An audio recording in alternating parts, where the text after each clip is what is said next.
Three media के दर्शकों का पुनः एक बार स्वागत है। अभी हाल ही में देश भर में एक जो माहौल है, राजनीतिक माहौल है, इस राजनीतिक माहौल का सामाजिक माहौल पर भी एक तरह से एक असर दिखाई दे रहा है। और ये असर केवल 2 महीने से, 5 महीने से या साल भर से नहीं, तो बीते 11 साल से इस तरह का राजनीतिक माहौल का एक जो दबाव है वो सामाजिक माहौल पर भी पड़ा। तो इसलिए आज तक हमने ये देखा था कि राजनीतिक नेता अपने दल से, खासतौर से दलित या अम्बेडकराइट जो राजनीतिक दल होते हैं, उन दलों से कहीं ना कहीं कांग्रेस या बीजेपी जैसे राजनीतिक दलों में जाने की बात अब तक हो रही थी, होती है। लेकिन पहली बार, या मान लीजिएगा कि राजनीति के इस माहौल में जो विचारक है, जो विचारवंत है, लेखक है, उनका भी अब इस समय कांग्रेस जैसे पक्ष की ओर, खासतौर से दलित और अम्बेडकराइट समाज से जाना कुछ हद तक अभी थोड़ा ज्यादा हुआ है। क्या वजह है, क्या इसके पीछे कारण है, इन सब बातों को हम जानना चाहेंगे। जिन्होंने हाल ही में, हमने देखा है कि हाल ही में जिन्होंने कांग्रेस में अभी प्रवेश किया है, जो दिल्ली यूनिवर्सिटी के इतिहास विषय के एसोसिएट प्रोफेसर माननीय डॉक्टर रतनलाल सर जी, आपका थ्री वेज मीडिया में स्वागत है। शुक्रिया सर। मैं आपको सबसे पहले यही सवाल पूछना चाहूंगा कि आज तक जैसे हमने देखा कि पूरे देश भर में दलित राजनीति से या अम्बेडकराइट राजनीति से जो नेतागण थे, वो कहीं ना कहीं कांग्रेस जो सत्ता में रही या अब बीजेपी सत्ता में रही, तो उनके साथ चल पड़े। लेकिन पहली बार हम ऐसा देख रहे हैं कि जो विचारधारा पर काम करते हैं और विचारक है, विचारवंत है, इतिहास की पृष्ठभूमि को सही मायने में जानते हैं, तो ऐसा व्यक्तित्व होने के बाद आपने अभी कांग्रेस पक्ष को ज्वाइन किया है। तो क्या, सबसे पहले मैं यही जानना चाहूंगा अपने दर्शकों के लिए कि ये परिस्थितियों की मार है या हमारी राजनीतिक समझदारी अब बढ़नी चाहिए या इसमें बदलाव लाना चाहिए, इस तरह का आग्रह क्या कहोगे सर?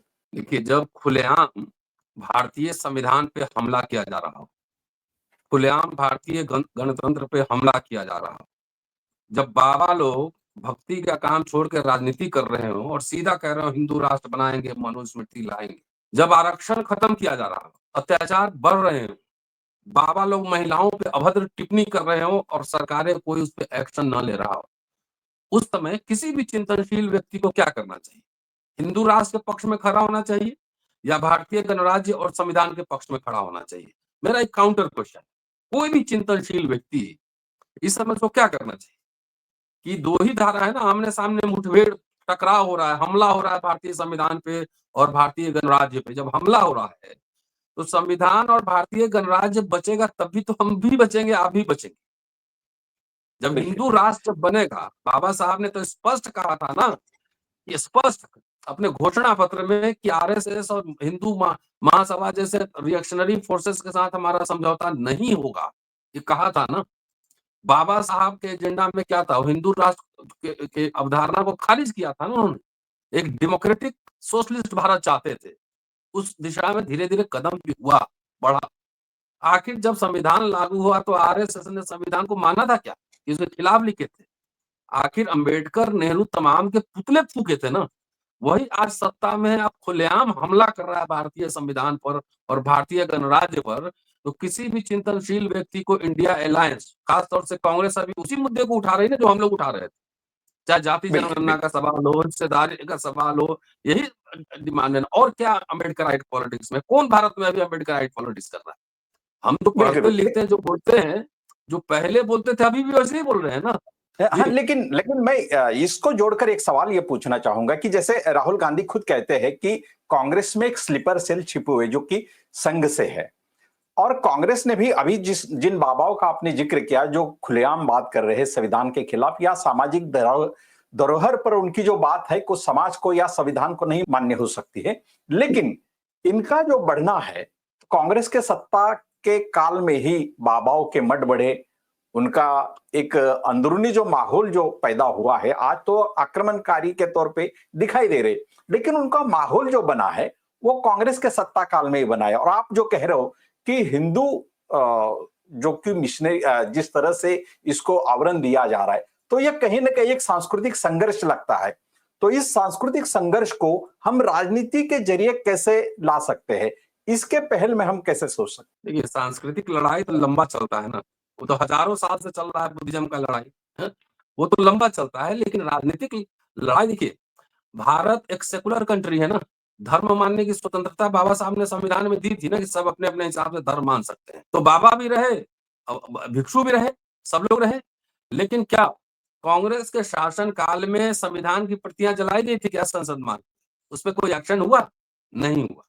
क्या बाबा सरेआम कह रहे थे कि आरक्षण खत्म कर दो और मनुस्मृति लागू करो? दबे हुए थे स्वर ना, क्योंकि आरएसएस कभी भी भारतीय संविधान को नहीं मानता था। वो 10 साल से ज्यादा से पावर में है, तीसरे टर्म में है, और संवैधानिक प्रावधानों की धज्जियां उड़ाई जा रही, नॉट फाउंड सुटेबल हो रहा है, आधा निजीकरण हो गया नौकरी।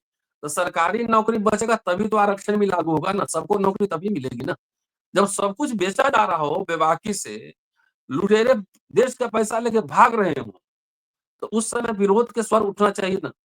आप अम्बेडकराइट पॉलिटिक्स की बात कर रहे हैं, बहुत सारे अम्बेडकर के नाम पे जो पॉलिटिक्स कर रहे हैं, I am not naming anyone, वो अभी कहाँ है?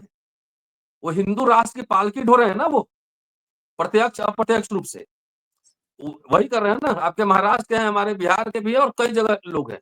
जब दो खेमा में बंट चुका हो हिंदुस्तान, उस समय भारत, जब दो खेमे में भारत बढ़ चुका हो, तो उस समय क्या तीसरा मोड़ का कोई संभावना है? कोई थर्ड विकल्प है? नहीं है। जितनी जात की पार्टियां बनाएंगे, जितने तरह तरह की पार्टियां बनाएंगे, सीधा और सीधा कहिए कि हम आरएसएस के पेरोल पे हैं, बीजेपी के पेरोल पे हैं, हम वोट काटेंगे और बीजेपी को जितवाएंगे। आप कहीं जीतने की स्थिति में है? भाई कांग्रेस पर पार्टी भी नहीं, बिल्कुल सुनिए, बिल्कुल कांग्रेस पार्टी भी और बीजेपी भी अकेले चुनाव नहीं लड़ सकती। लड़ सकती है क्या? अलायंस हो रहा है ना, एक लार्जली वैचारिक गुटबंदी हो रही है ना। एक तरफ इंडिया अलायंस है, एक तरफ एनडीए। तो क्या हमें घर, जब हमारे सब लूट पीट रहे हो, तो क्या हमारे जैसे लोगों को घर में बैठना चाहिए? जब बाबा राजनीति करे थे, इंटेलेक्चुअल क्या करे? इंटेलेक्चुअल घर में बैठे कि मुखर होकर उसका विरोध करना चाहिए? हमारा बोलना भी एक राजनीति है, हमारा प्रतिरोध भी एक राजनीति है कि नहीं? बिल्कुल बिल्कुल जी बिल्कुल। मैं इस बात को मानता हूं, लेकिन मैं ये भी बात जानना चाहता हूं कि जैसे आपने कहा कि अम्बेडकराइट जो पार्टियां है कि कहीं ना कहीं पेरोल पे दिखाई दे रही, लेकिन दलितों का या अम्बेडकरवादियों का सत्ता में आने का जो आत्मविश्वास है, कहीं ना कहीं 2007 में जो बहुजन समाज पार्टी या उससे पहले भी जिन्होंने गठजोड़ की सरकार भी बनाई थी और 2007 में पूर्ण बहुमत की, तो यह सरकार बनने के बावजूद जो पूरे भारतवर्ष के दलितों को या अम्बेडकरवादियों को जो आत्मविश्वास मिला था कि हम अपने बलबूते सत्ता पे आ सकते, उसके बावजूद आज देश केवल दो ही राजनीतिक दलों में जो बट रहा है, तो कहीं ना कहीं ये भी कोई ऐसी गुंजाइश है कि भारतीय जो लोकतंत्र है तो उसको केवल दो पक्ष के जरिए चलाया जाए, कोई कोई ये नियंत्रित कर रहा भी है, ऐसा लगता है आपको? नहीं नहीं, आप कहाँ स्पेस है? आप जिस पार्टी का नाम लिए, 3 बार तो पहले बीजेपी से समझौता करके मुख्यमंत्री बना गया ना। मेरी बात समझिए। हम्म, बाबा साहब ने तो मना किया था कि हम आरएसएस से समझौता नहीं करेंगे। तो ये कौन सा अम्बेडकराइट पॉलिटिक्स था कि आरएसएस से समझौता कर लिया आपने? और दूसरी बात, जब पूर्ण बहुमत आई तो हाथी नहीं गणेश है, ब्रह्मा विष्णु महेश है हो गया था है? तो वो लोग नहीं समझ रहे हैं कि एक बार मुख्यमंत्री बने उसके बाद अभी क्या हालत हुआ? अचानक इतना बहुमत के बाद अचानक हारते कैसे चले गए? राजनीति में एक स्ट्रेटेजी होती है, तो वो समय के अनुसार थोड़ी बहुत उसमें चेंज होता है। नहीं, अगर कोई हमको अल्पमत फंडामेंटल से देखिए, बहुमत बाबा बनना साहब है। सेकुलर थे कि नहीं थे? पहले ये बताइए, बाबा साहब सेकुलर थे कि बिल्कुल नहीं थे? जब आप बिल्कुल बिल्कुल फंडामेंटल, बाबा साहब तो जिंदगी भर ये कहा कि हम अल्पसंख्यक हैं, हमको संवैधानिक सुरक्षा चाहिए। तो अब बाबा साहब को किसने उलट दिया? फिर पहले बहुसंख्यक हो गए, अब सर्वजन हो गए। बाबा साहब के एजेंडे में क्या था? शिक्षा और रोजगार। आप ग्रीवेंसेस ऑफ शेड्यूल कास्ट पढ़िए, उन्होंने क्या कहा था कि शिक्षा और रोजगार हमारे समाज के लिए जीवन मरण का प्रश्न है। कौन सी अम्बेडकराइट पॉलिटिक्स था, कौन सी पार्टी इन मुद्दों पर आंदोलन कर रही है? कोई सवाल उठा रही है? खाली अम्बेडकर नाम ले लेने से नहीं अम्बेडकराइट हो जाता, फिलॉसफी पहले पढ़ना होता है। आप एक बात बताओ, कौन से पार्टी में अम्बेडकर साहब पर रिसर्च हो रहा है? राजनीतिक विरासत आपने ले लिया, सांस्कृतिक विरासत कहां गया? कहीं रिसर्च हो रहा है? नहीं हो रहा है ना। अरे हम ही लोग लिख रहे हैं, वो यूनिवर्सिटी से ही आ रहा है, किताबें आ रही हैं। क्या कोई फंडिंग है रिसर्च के लिए कि अम्बेडकरवाद क्या है? How to understand Ambedkar? खाली नाम लेने से, परम पूज्य कहने से, आप भगवान, बाबा साहब ने तो मना किया था कि मुझे पूजो मत, मेरी भक्ति मत करो। क्या बाबा साहब कर्जदार के रूप में परिनिर्वाण हुआ कि नहीं? ये बताइए मुझे। कर्जदार थे ना जब परिनिर्वाण हुआ था। अपने लिए उन्होंने क्या बनाया? कुछ नहीं बनाया। आज नाम ले रहे हैं अम्बेडकर का, क्या-क्या हो रहा है सब पूरा देश दुनिया जानता है। क्या-क्या हो रहा है?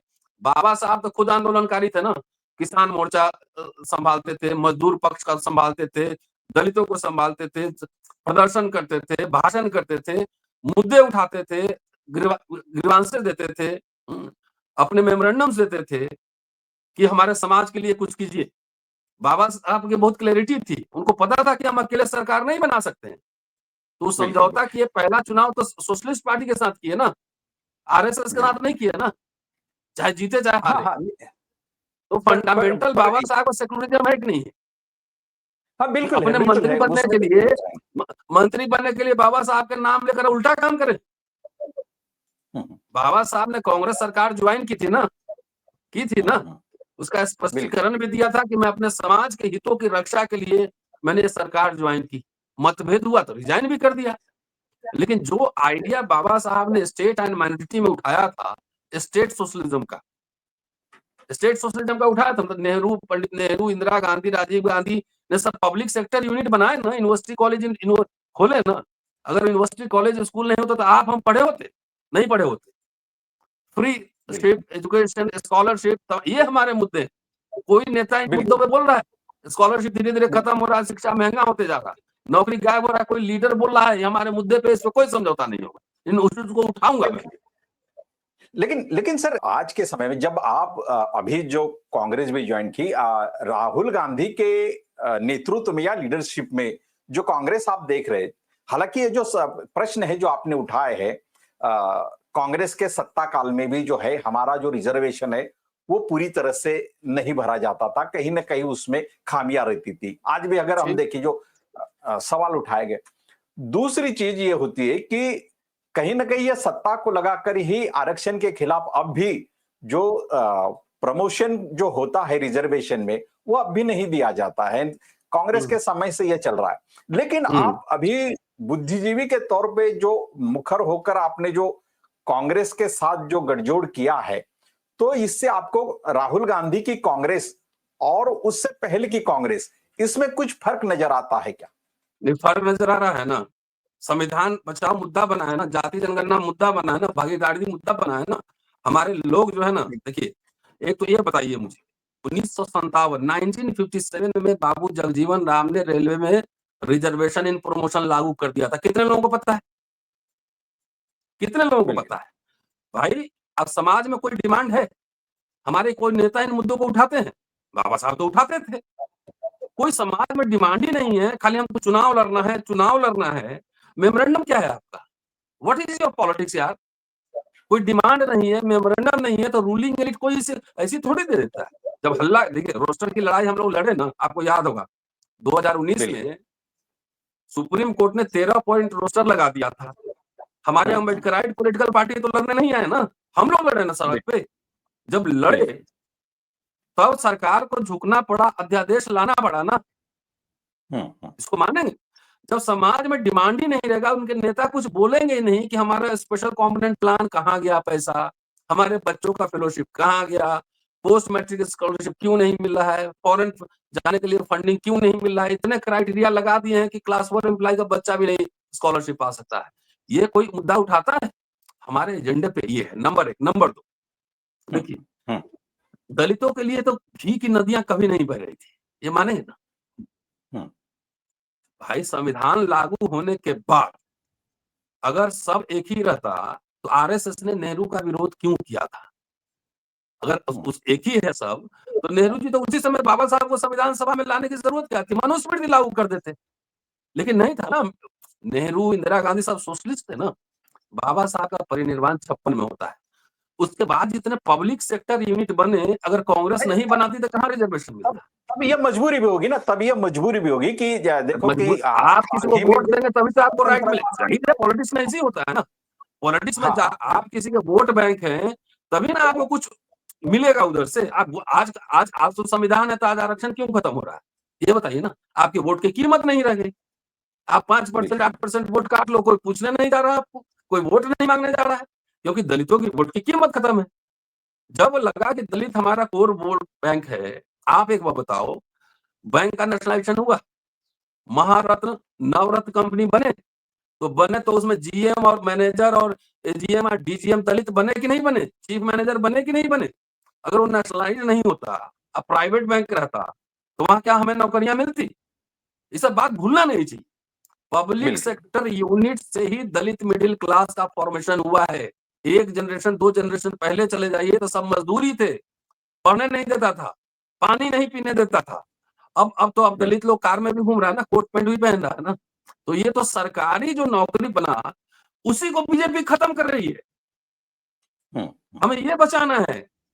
नौकरियां खत्म हो रही हैं, कहां से मिले बताओ? सब लोग शादी करने जाता है, लड़की की तो पहले सरकारी नौकरी देखता है ना, यही देखता है हाँ, ना। पर सर ये तो नहीं एक नहीं वही विरोधाभास है कि जैसे एक मिनट आ रहा हूँ, नौकरियां जो एक खत्म मिनट हो रही है। नहीं नहीं, हाँ, बिल्कुल नौकरियां बिल्कुल। खत्म हाँ। हो रही तो कोई दलित नेता इस पे आंदोलन कर रहा है, समाज कोई आंदोलन कर रहा है, नहीं, ये कोई मुद्दे उठा प्राइवेटाइजेशन रहा की है। वजह से ज्यादा खत्म हुई, और ये प्राइवेटाइजेशन का जो आरंभ है वो कांग्रेस की सत्ता ने किया 1991 में। उस पे देखिए, लोगों को ज्यादा दिक्कत है। ये सब गलत भ्रम नहीं फैलाया जाए।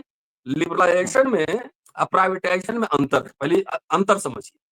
जिस हाँ, समय इकोनॉमिक रिफॉर्म हुआ, चाइना में भी हुआ 80 के दशक में, बिल्कुल लेकिन वहां पब्लिक सेक्टर यूनिट भी स्ट्रांग है। बाबा साहब यही चाहते थे ना कि जहां होगा हम पब्लिक सेक्टर रखेंगे। स्टेट एंड माइनॉरिटी पढ़ लीजिए, उनका मेमोरेंडम है, मिनी हाँ, संविधान जिसको बिल्कुल कहते हैं, कि जहां हमको बिल्कुल लगेगा कि पब्लिक सेक्टर बनाना है वहां पब्लिक सेक्टर रखेंगे, जहां प्राइवेट सेक्टर रखना है हम प्राइवेट भी रखेंगे। यही था ना स्टेट सोशलिज्म। बिल्कुल। तो आखिर एक बात बताइए, 91 में जो देश की स्थिति थी, सोना कहाँ पड़ा हुआ था? डॉलर भुगतान हम्म, करने के लिए नहीं था। हवा हवाई बात नहीं करते।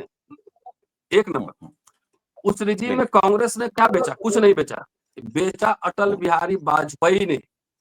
अटल बिहारी वाजपेयी ने डिस इन्वेस्टमेंट मिनिस्ट्री बनाई, बनाई कि नहीं बनाई? बिल्कुल पेंशन बिल्कुल। किसने खत्म किया? कांग्रेस ने नहीं खत्म किया ना। अटल बिहारी वाजपेयी की वाजपेयी के सरकार ने प्यार में। पेंशन खत्म किया। बिल्कुल और जो बिल्कुल बिल्कुल। प्राइवेटाइजेशन उन्होंने शुरू किया, उन्होंने बेचना शुरू किया, बनाया एक भी नहीं। जो भी हम्म, जो पहले बना था उनको बेचा मोदी जी, और उसको रफ्तार दे रहे हैं।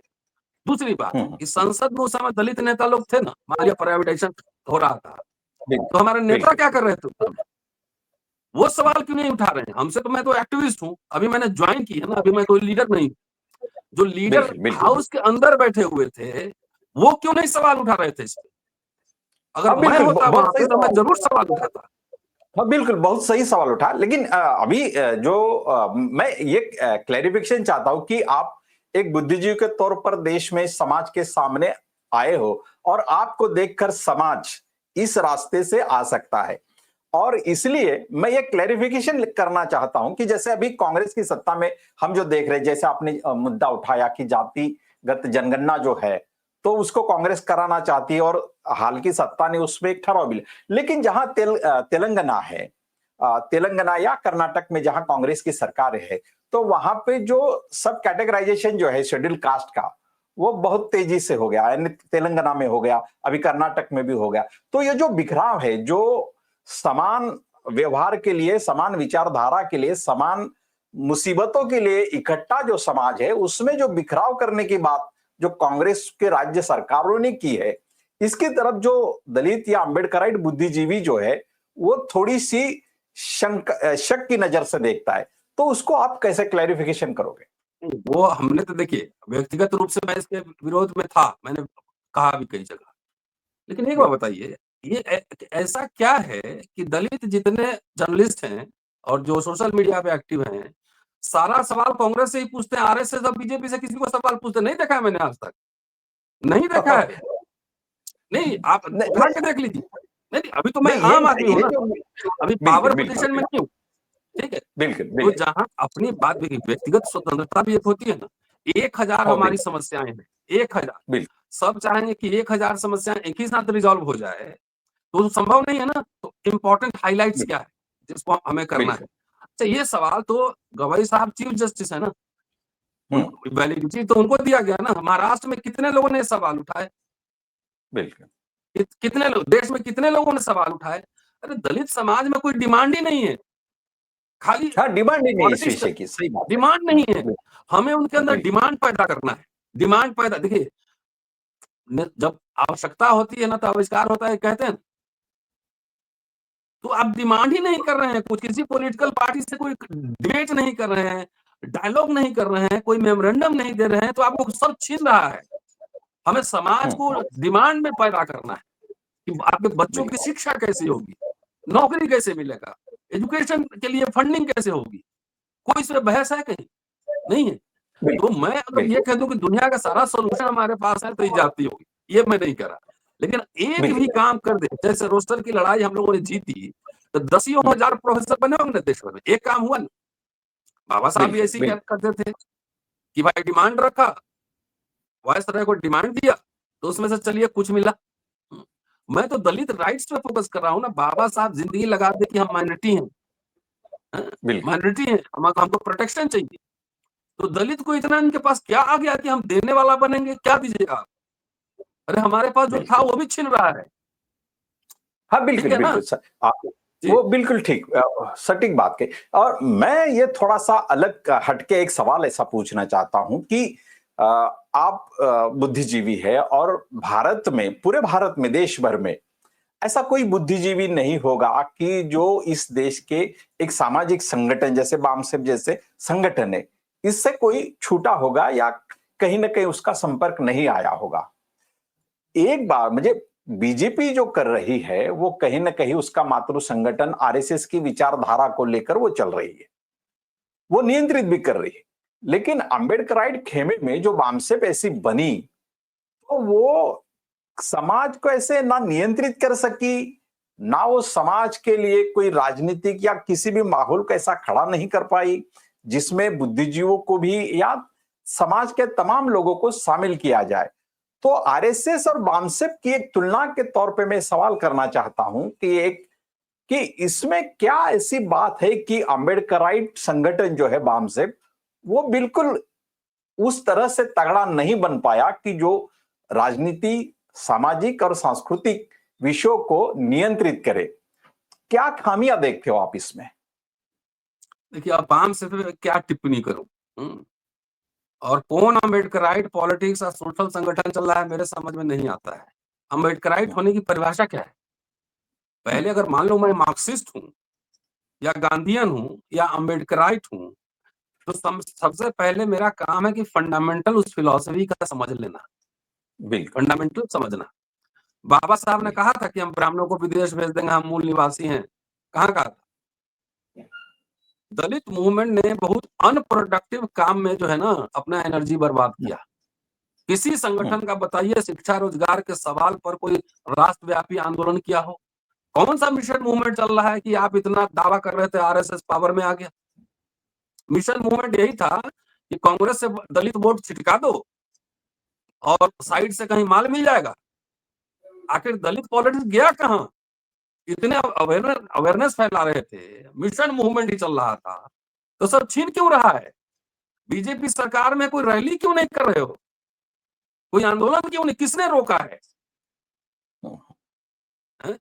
क्या कोई आप बामसेफ से एक बात बताओ, कोई रिसर्च आर्टिकल या कोई किताब पब्लिश हुआ है? अगर हुआ हो तो मुझे बताइए, मैं नहीं जानता। मैंने अभी एक किताब निकाली, आपने देखा होगा, धर्मांतरण, अम्बेडकर की धम्म यात्रा। अच्छा, देखा है कि नहीं देखा मुझे नहीं पता, राजकमल से छपी। अभी 2 किताब अम्बेडकर पे अभी मेरे प्रेस में, अम्बेडकर और संसदीय लोकतंत्र और अम्बेडकर और शिक्षा के सवाल। ये काम उन लोगों को नहीं करना चाहिए था? करोड़ों अरबों चंदा लिए ना, वोट भी लिए, चंदा भी लिए, सब किए, तो आखिर कहाँ गया? सवाल तो उठेंगे। आप गांधी को गाली देते रहिए, नेहरू को गाली देते रहिए, इंदिरा जी को गाली देते रहिए, सावरकर और गोलवलकर का नमस्ते कीजिए। ये अम्बेडकराइट पॉलिटिक्स है। सीधा उलट बाबा साहब को सर के बल खड़ा कर दिया। सर के बल बाबा साहब को खड़ा कर दिया, मुझे पुनः बाबा साहब को पैर के बल खड़ा करना है।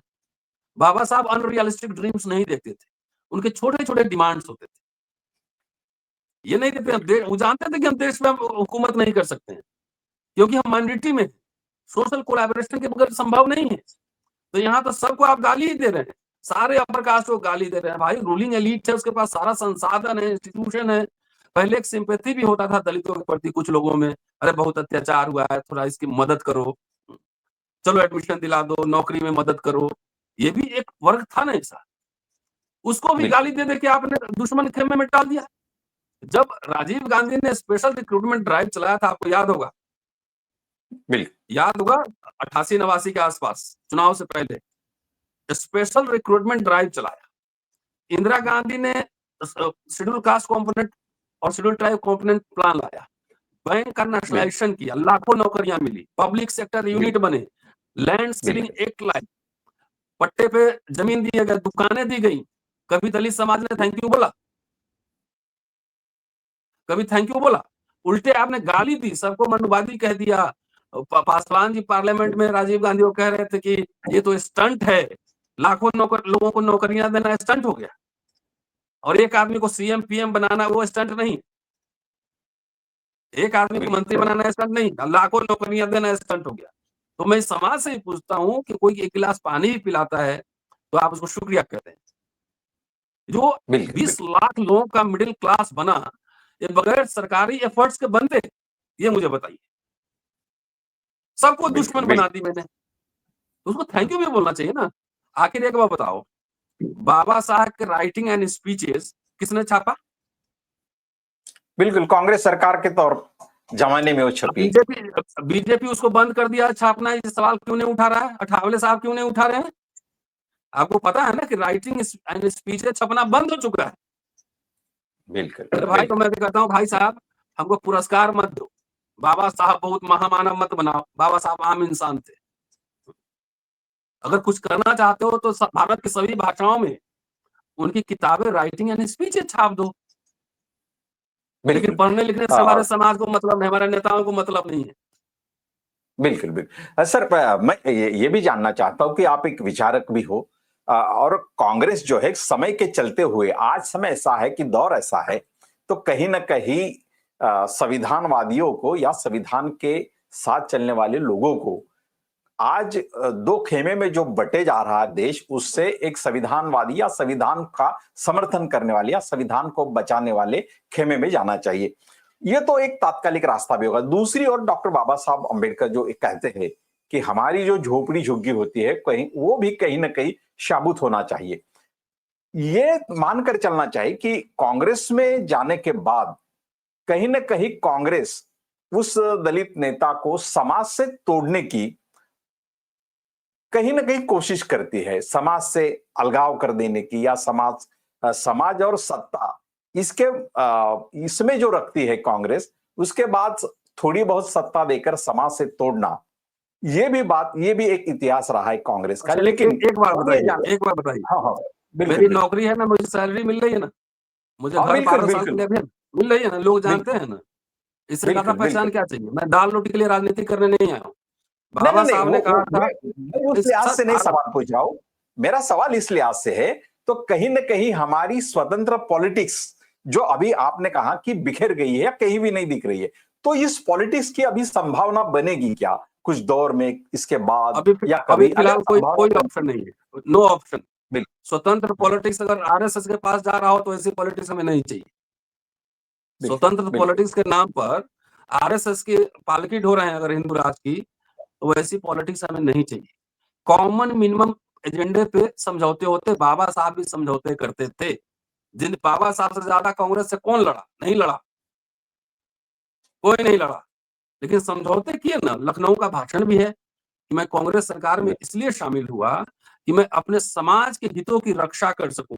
हर समय लड़ने के लिए नहीं लड़ना चाहिए। तो क्या आपने बिल्कुल आरएसएस बीजेपी से समझौता किया तो समाज के हित को आपने प्रोटेक्ट किया कि बेच दिया? दो में से ऑप्शन मुझे दीजिए।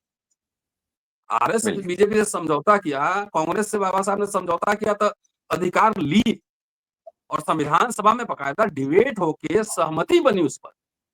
और आपने बाबा साहब के नाम लेकर पॉलिटिक्स की, बीजेपी आरएसएस समझौता किया, तो बाबा साहब ने जो दिया था और नेहरू इंदिरा के जमाने में जो मिला था वो सब छिन रहा है। इस समय हमें क्या करना चाहिए? कहाँ है स्वतंत्र पॉलिटिक्स? बिल्कुल बिल्कुल अभी जो फिलहाल जो डरे सहमे हुए जो लोग हैं जो दो खेमे में बट रहे हैं जो चाहते हैं कि संविधान बचे लोकतंत्र बचे और वो कांग्रेस के साथ जा रहे हैं ये बड़े पैमाने पे ये सच्चाई भी है देश की आज जो आप कह रहे हो क्या। लेकिन ये 11 साल के बाद कुछ ऐसा माहौल बन रहा है कि सामाजिक और सामाजिक धरोहर के तहत राजनीतिक सत्ता का माहौल आने वाले दिनों में बदलेगा। क्या आपको ऐसा विश्वास है कि जो ये विश्वास आपको एक दो खेमे में से कांग्रेस के खेमे में ले गई हो? नहीं, ऐसा है, कुछ विश्वास है तभी तो मैं गया हूँ। अपनी ऊर्जा ताकत को बिखेरने का क्या फ़ायदा है? और एक बात मैं कह रहा हूँ, बाबा साहब ने कहा था ना कि देश का हित और मेरा हित टकराएगा, तो मैं अपने हित की बलि दे दूँगा। लेकिन देश और समाज का हित टकराएगा, तो मैं अपने समाज के पक्ष में खड़ा होऊँगा। आप ये बात बिल्कुल, जानते हैं ना कि मैं पैसे के लिए, बिल्कुल। लालच में, चाहे पद के लिए मैं राजनीति नहीं नहीं, ये करता। तो कोई जिस भी दिन बात से आपके भाजपा आई है, संदर्भ में नहीं है। जिस बिल्कुल, जिस दिन से भाजपा आई है 14 से, उस समय सोशल मीडिया अकाउंट मेरा जाके देख लीजिए, मैं आरएसएस के इतिहास को जानता हूँ। उस समय से बिल्कुल, हम लोग बिल्कुल, इसकी नीतियों के खिलाफ खड़े हैं, उस समय से। हम अंदर-अंदर समझौता करने उसकी व्यक्तिगत नुकसान भी मुझे झेलना पड़ा। ऐसा नहीं ना केस मुकदमे हैं, बहुत सारा व्यक्तिगत नुकसान हम झेल रहे हैं। लेकिन तब भी हमने सरेंडर बिल्कुल, नहीं किया। हम बिल्कुल, खाली बिल्कुल, शिक्षा, स्वास्थ्य और रोजगार अपने समाज के लिए बचा लें, यही मेरा कंट्रीब्यूशन होगा। हम बड़े हवा-हवाई सपने नहीं देखते। जो रियलिस्टिक होगा बिल्कुल। वही बात करेंगे। लेकिन इसके लिए समाज हुँ, हमारे कहने पे खड़ा होगा तब ना, समाज समर्थन करेगा तब ना हम कहीं जाएँगे तो हम अपने एजेंडा को रखेंगे। नहीं तो व्यक्तिगत रूप बिल्कुल, से हम बिल्कुल, बोल के, लिख के हम कह सकते हैं। मेरे कहने पे 5 लाख लोग इकट्ठा हो जाए, हम सरकार झुका देंगे। बिल्कुल, बिल्कुल। दलित मैं आंदोलन एक नहीं है सवाल कहीं। पूछना चाहता हूँ कि जिस तरह से आप बिहार से हो और बिहार में हाल ही के सत्ता में एक जो पक्ष है चिराग पासवान जी का लोक जनशक्ति पार्टी एक दलितों के बीच की एक बड़ी राजनीतिक ताकत भी है। तो कहीं ना कहीं आप जब कांग्रेस अभी ज्वाइन किए तो क्या बिहार के धरोहर में आपको कहीं ना कहीं राजनीतिक तौर पे कुछ संघर्ष करना जरूरी होगा या कुछ मुसीबतें भी झेलना होगा?